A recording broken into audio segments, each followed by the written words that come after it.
threat modeling. So a little bit about myself then. I've worked about 20 plus years in the IT telco industry, predominantly engineering background, and I continually now promote stuff about secure by design, which I'm very passionate about, and threat modeling. Outside work, I live in Eryri National Park, formerly known as Snowdonia. I had a monstrous drive to get down here today, just over 7 hours, but I was here. I'm a proud military veteran. I'm an average ultra runner in my spare time, and I'm also the co-host of a podcast which celebrates military veterans Wednesday. But today's not about me. Today is about threat modeling. So, a really, really high level of the agenda. We're going to talk about the what, the why, and the how. A really, really high level of actually how. How, more importantly, we can leverage our own operational data in enhancing threat modeling output. And, because it can be quite a dull, boring subject, we're going to have some bit of fun along the way. But we all threat model, right? Yeah? Okay, just by show of hands, right, who has done threat modeling or heard of the term threat modeling before? Brilliant. Okay, so we have some different variants of experience. So some of you, okay, I will apologise now, this may be some information you already know, right? For others, it's going to be a new topic which is going to enlighten your brain to go, actually, I want to go forward and I want to threat model the world. But what is threat modeling?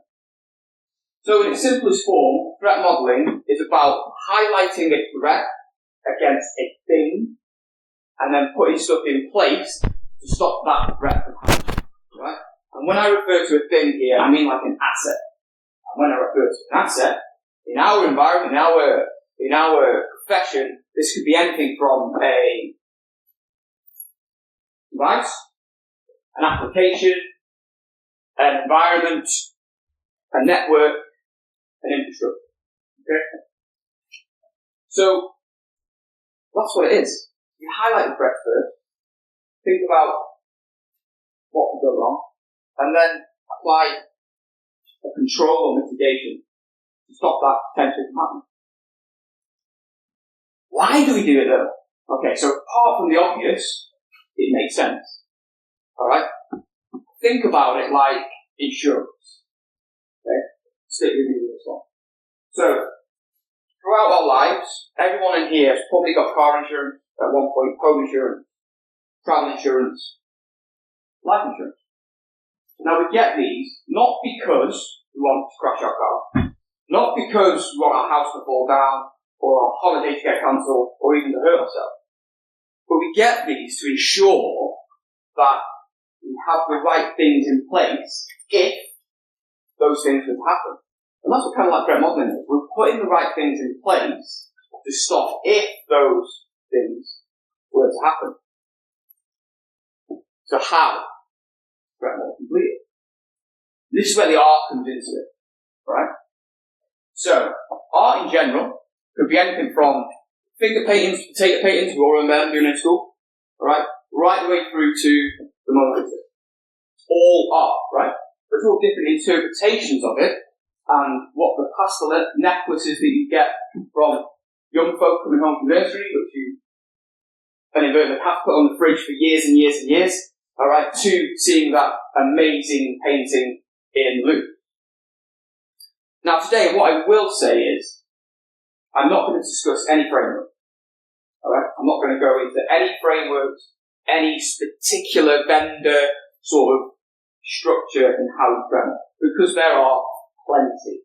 And when I mean by plenty, there are loads, right? Loads of different ones. You've probably heard of them before. What I am going to discuss is probably the three main focus points that all attribute to these different frameworks that are out there in line. Stage the how. So these are the three. We identify the asset, we identify the threats, and then we provide mitigation. So, when we identify the asset, this is what we're looking at. This is where we define our scope. Okay?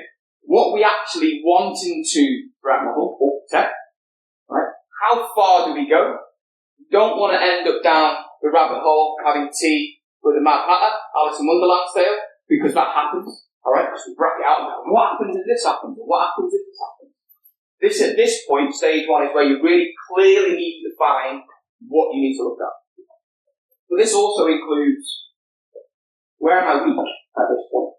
Where are the weaknesses? Where are the vulnerabilities? Alright? What controls do I already have in place? Alright? Might be a good start. Start building a picture here.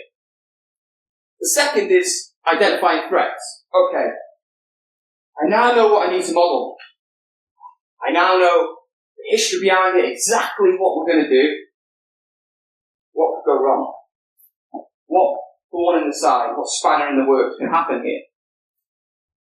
And if it can, what do I then need to put in place to stop that happening? Or prevent that happening? Or minimize the blast radius? So, with that in mind, we're going to carry out a threat model exercise. I've got time. So, using those stages of how, identify the assets, highlight your threats, provide mitigation. I've been thinking long and hard about this, about what do I do. I've got 5 minutes, alright? Do I do it on an application? Probably not. Do I do it on a new cloud infrastructure? No. What about entering a building? Right? I've got 5 minutes.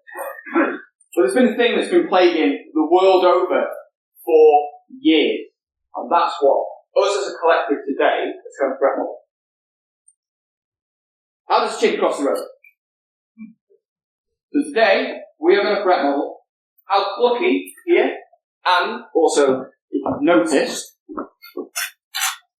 here, okay, how we get her across the road. Now, it's an important fact that Plucky yearns to be across that road. Right? She is stuck in an oppressive farmyard where she hates it, and through the fence she can see that glorious field of high grass and corn. And she earns and yearns, and she actually deserves to be over there. And it's our job today, it's our mission today to ensure that that happens. And we can do that by providing a threat model. Okay? So, utilising those 3 things, asset, threats, and mitigations, we're now going to do that. So we're going to identify the asset. Plucky. It's a chicken. Okay? We already know what we want to do. We want to get Plucky from one side of the road to the other. Okay, that's not a bad shout. We know their mission is to get across that lush green grass. Great.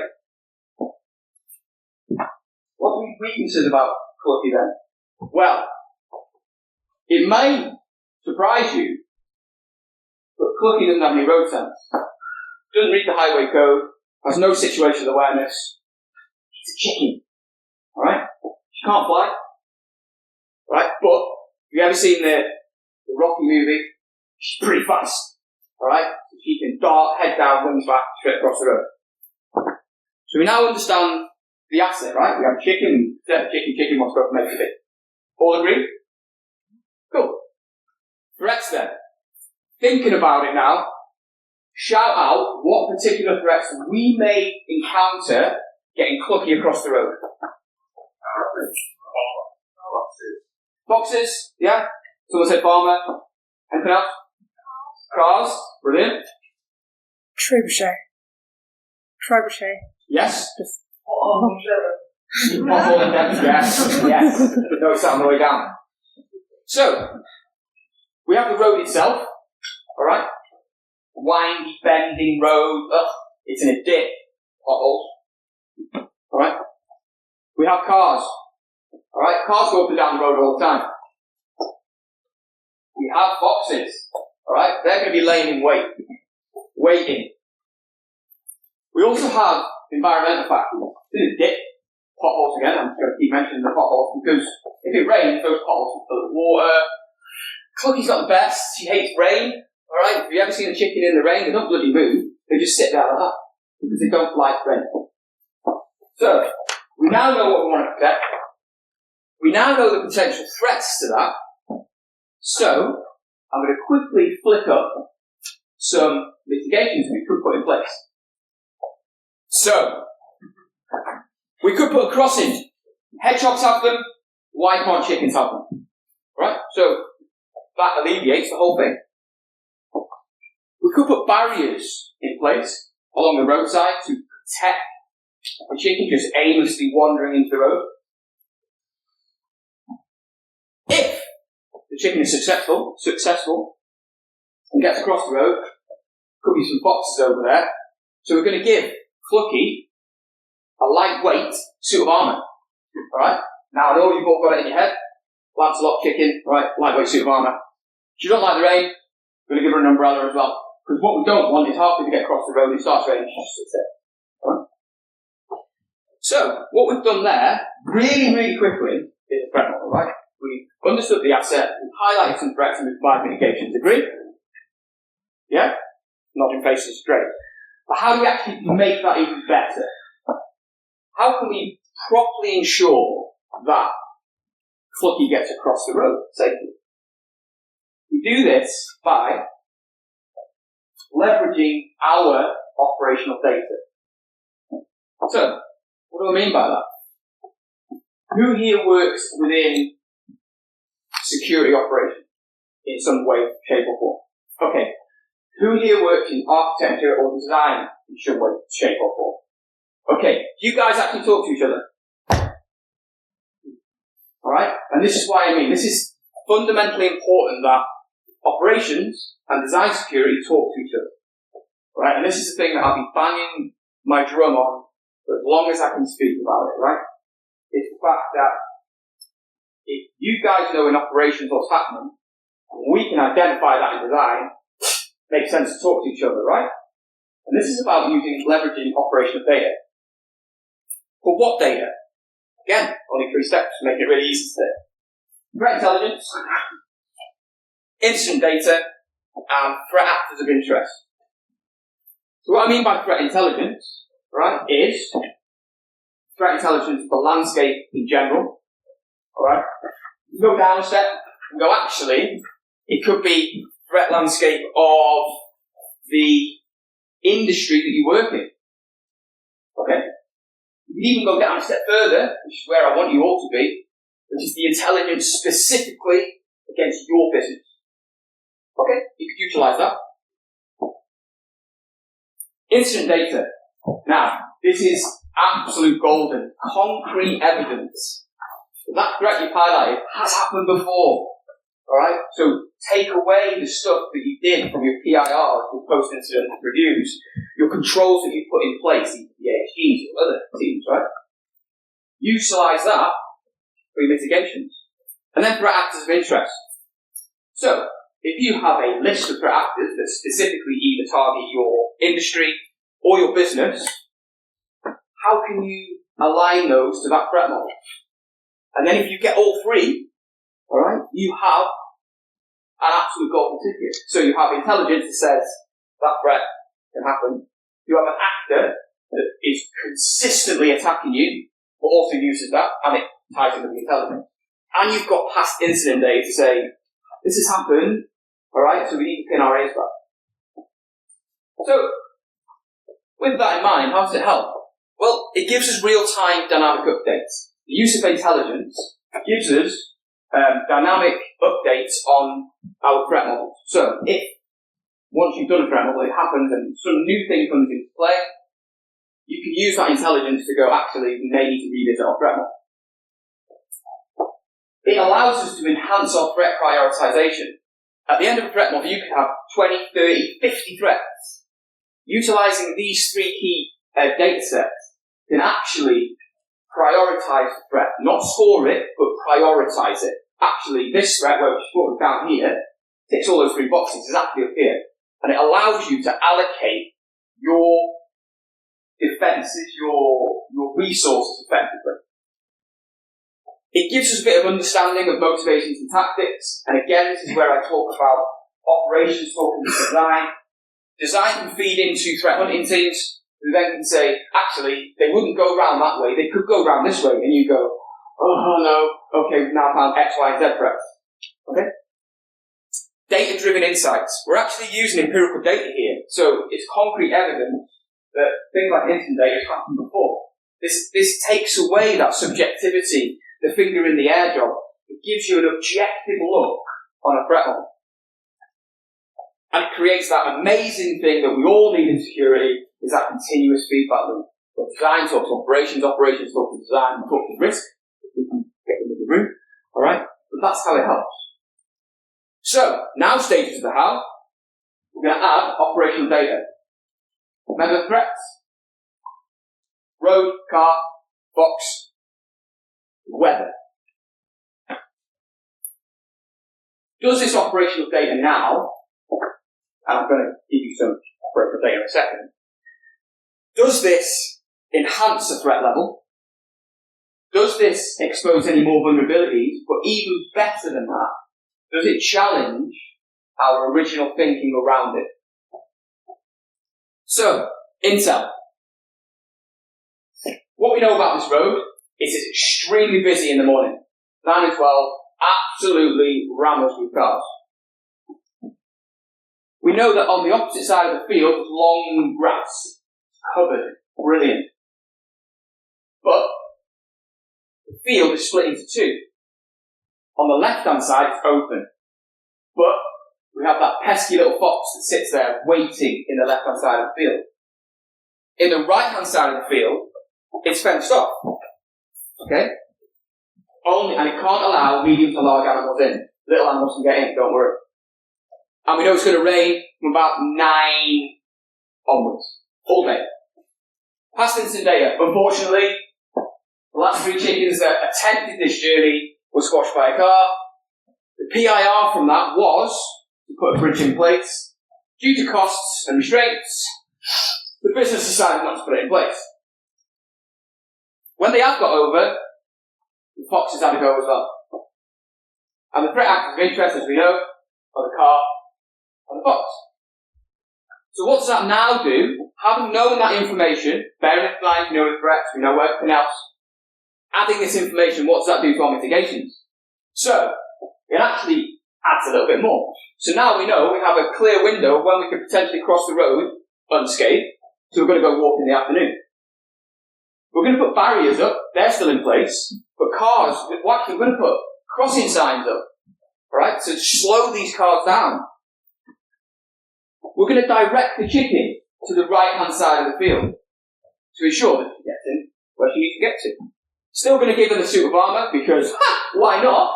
Alright, but we're going to put some reflective pads on because if the weather comes in and it's foggy, cars can still see. Still going to give her the umbrella, doesn't matter the rain. But you got across the field, well done everyone. Alright, so in conclusion, okay, this has been a little bit fun. Granted. Well, this just shows that, 1, you can literally threat model anything. Okay? 2, it's not as big and scary as you think. Alright? 3, it's a team game. Thanks for your participation, much appreciated. Alright? And it's vital in what we do and what we actually need to do to secure our digital assets. Whether that is from an application, a device, an infrastructure, or whether that's helping Cookie get across the road. Alright? We all here need to be on our game very much every single day in whatever we do.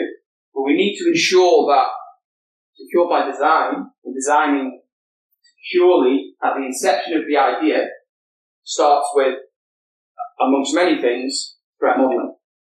And if you're not talking between your operational team and the design teams, please start doing it. You want to come see me how you can start and approach that, because operation guys are very stressful, design guys are normally very dusty, bring them out in the dark, and, I can make that bridge happen. I can tell you a little intricacy of how you can go away and do that. And I've got 20 seconds left. Amazing. Thank you for your time. Much appreciated. Please connect with me on there. Alright, come and see me today. Come and say hello. My name's Paul, by the way. I've been Paul, and you guys have been excellent. Thanks very much.